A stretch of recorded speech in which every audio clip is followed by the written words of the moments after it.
OCD is so much more than wanting things neat and organized. OCD is something that ruined my life. It made me the most depressed I've ever been.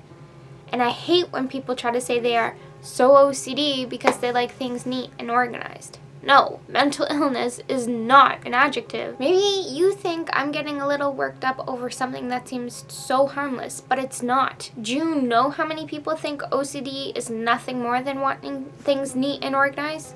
Practically everyone thinks that. And because of that, I suffered in silence for 6 years. I thought I was crazy. I thought I was messed up. I just wanted to die. I spent one night curled up on the bathroom rug, bawling my eyes out at 3 a.m. at just 12 years old.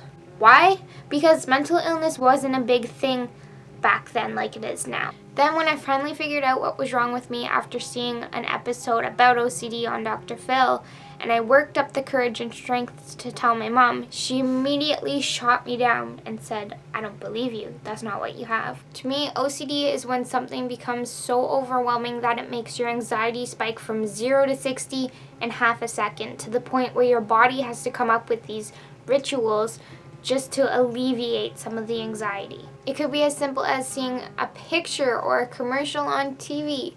Everyone's experience with OCD is different, and this is my story. My OCD started when I was 10 years old. It happened right after my great-grandmother passed away, who I was very close with.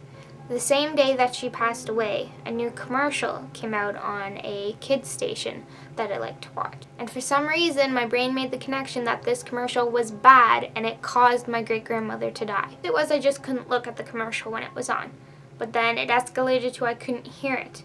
And every time I did look or hear it, I would have to perform a ritual to counteract any bad thing that would happen because I watched that commercial. Some of my rituals were knocking on wood, like knocking on wood is like a superstition, so I figured that would, or blinking a certain number of times, usually 2 blinks fast, followed by a break, then 5 blinks, another break, and then another 2, because 2 and 5 were good numbers, whereas 18 was a bad number because that was the day my great-grandmother passed away on, and 13 was a bad number too because everyone knows 13 is an unlucky number. Waiting for food to be done in the microwave, you know how it counts down, and looking at the time were torture because at one point or another, both of those things were going to hit my bad numbers. If I had to heat something in the microwave at 20 seconds, I would run back to the kitchen as fast as I can before the microwave went down to 18, so then I would be safe.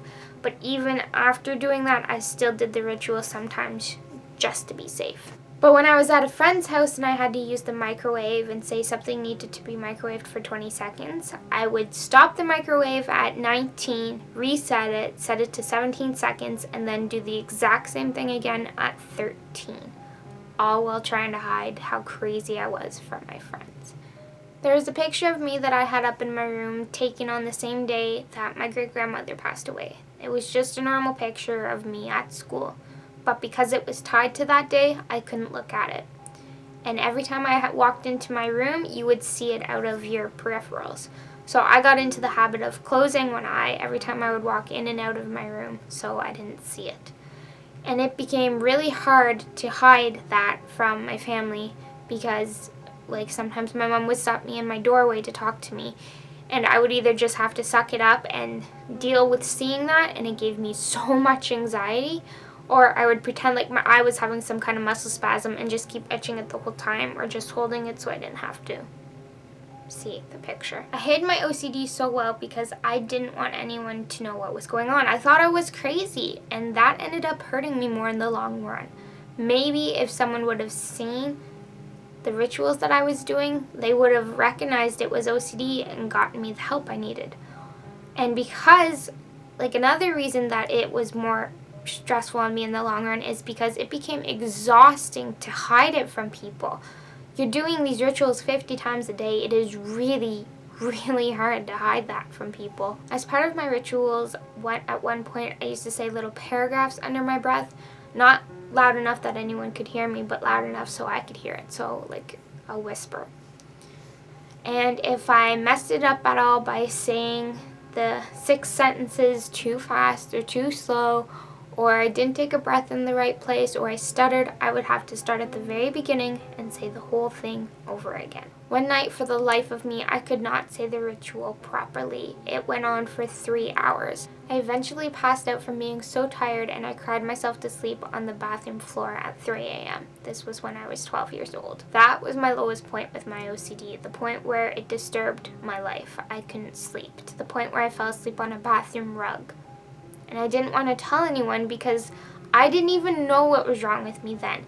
And I thought if I told anyone, they would think I was crazy and they wouldn't believe me. I hated talking to people. I isolated myself so bad from people at one point. It was because if people mentioned death at all, I would somehow form that into a trigger of mine, and it would spike just so many OCD rituals so fast. So I just kind of shut everyone out so I wouldn't have to deal with hearing it. The less I could perform these rituals and avoid my OCD, the better, rather than just dealing with it. There is a lot more that I didn't talk about in this video. If you are suffering from OCD or any mental illness, or maybe you don't even know what's wrong with you like I did, I strongly urge you to talk to someone. And don't give up so quickly when they don't believe you. Continue and find someone until they believe you. Go to a doctor, go to a teacher, go to a family member, someone that you can trust and someone that will get you help. And keep fighting till you get someone to help. My life did a complete 180 after I got help from my OCD. I went from performing somewhere between 50 rituals to 60 rituals a day to performing 1 a day. Sometimes I go days without any rituals. It is amazing. I see a social worker on a regular basis to make sure that my mental health is doing good, as well as for other things, and I'm also on medications for it too. Medications are not for everyone, but I strongly suggest that you speak to a social worker or a psychologist, a doctor, someone. And I really, really recommend cognitive behavioral therapy. They even make workbooks for anxiety and mental illnesses, and even those helped me tremendously. My life is changed. I can live my life again, and it feels so good. You have no idea how good it feels to be free from something that imprisoned me for 6 years. That's all for now, guys. If you have any questions, don't hesitate to ask. And I am so happy to say that I am living my life now, not my OCD. Bye.